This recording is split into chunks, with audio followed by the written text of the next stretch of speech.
friends, thanks for coming back to join me for another week of Sunday school. So last week we started our new series on the Sermon on the Mount. If you guys remember, we read through a great storybook Bible of kind of an overview of the Sermon on the Mount, what it was, what Jesus talked about. So this week we are actually going to dig in and start looking at specific parts of the Sermon on the Mount, the big sermon that Jesus gave. So if you have your Bibles, go and grab them. We are going to be actually starting in Matthew chapter 4 at the very, very end and verse 23, and then moving into chapter 5. You ready? So starting in chapter 4, verse 23, and he went throughout all Galilee, teaching in their synagogues. Synagogues are like churches. And proclaiming the gospel of the kingdom and healing every disease and every affliction among the people. So his fame spread throughout all Syria, and they brought him all the sick, all those afflicted with various diseases and pains, those oppressed by demons, epileptics and paralytics, and he healed them. And great crowds followed him from Galilee and the Decapolis, and from Jerusalem and Judea, all and from beyond the Jordan. So what happened was Jesus was going throughout all these cities and healing people and sharing the gospel, and he got this huge following of people who wanted to listen to him talk. So that's how he ends up doing the Sermon on the Mount. So now we're going to be into chapter 5, starting in verse 1. It says, "Seeing the crowds, he went up onto the mountain. When he sat down, his disciples came to him." And then he started teaching. So the very first part of the Sermon on the Mount that we're going to be learning about today is called the Beatitudes. So I'll read through them with you, and then we'll talk about them. So the Beatitudes, starting in verse 2. It says, "And he opened his mouth and taught them, saying, Blessed are the poor in spirit, for theirs is the kingdom of heaven. Blessed are those who mourn, for they shall be comforted. Blessed are the meek, for they shall inherit the earth. Blessed are those who hunger and thirst for righteousness, for they shall be satisfied. Blessed are the merciful, for they shall receive mercy. Blessed are the pure in heart, for they shall see God.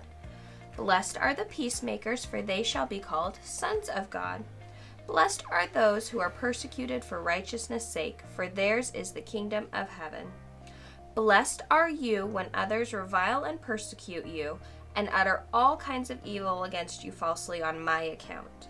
Rejoice and be glad, for your reward is great in heaven. For so they persecuted the prophets who were before you." So reading through that, you guys may think, those kind of sound like not very good things. Poor in spirit, those who mourn, those who hunger and thirst. But what Jesus is really talking about is all the different ways that he blesses people who struggle here on earth. You know, the Bible never promises that life is going to be easy. It actually tells us the opposite, that when we choose to follow Jesus, we're going to come up against some hard things.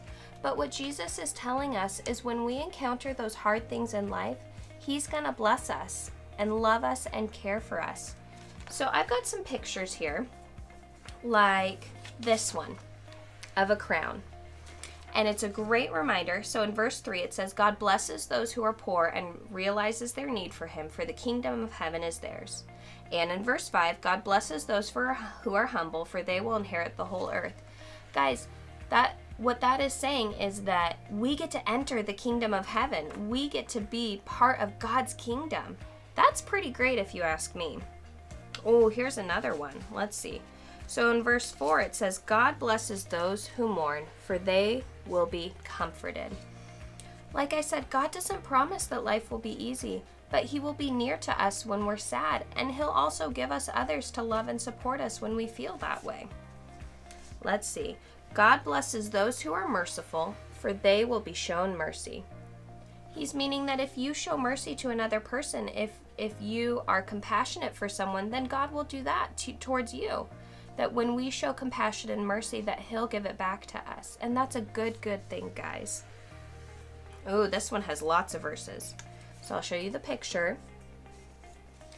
It says in verse 6, "God blesses those who hunger and thirst for justice, for they will be satisfied. God blesses those whose hearts are pure, for they will see God." That's verse 8. And verse 10, God blesses those who are persecuted for doing right, for the kingdom of heaven is theirs. So guys, those verses are talking about, sometimes things in life may happen to us because we choose to believe in God. Maybe we'll get made fun of by friends. Maybe we'll come up against trials. But what God promises us is that we will get to receive the kingdom of heaven, that we get to live in heaven with him for eternity. And guys, that is so much greater than any trial that we could endure on earth. And here's one more picture of everyone hanging out and having fun and playing. It says, God blesses those who work for peace, for they will be called children of God. So what Jesus is saying there is when we try to live peacefully with those around us, we are considered his children.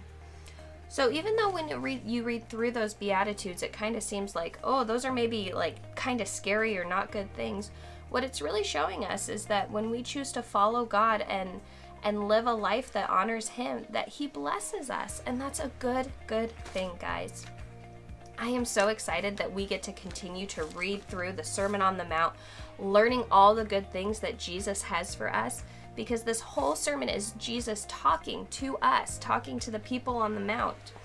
We have so much more that we're going to learn in here, and guys, it's going to be so good. So come back to join me next week as we continue to study about all the great things that Jesus said on the Mount. All right, guys, I hope you have a great week, and I'll see you next time.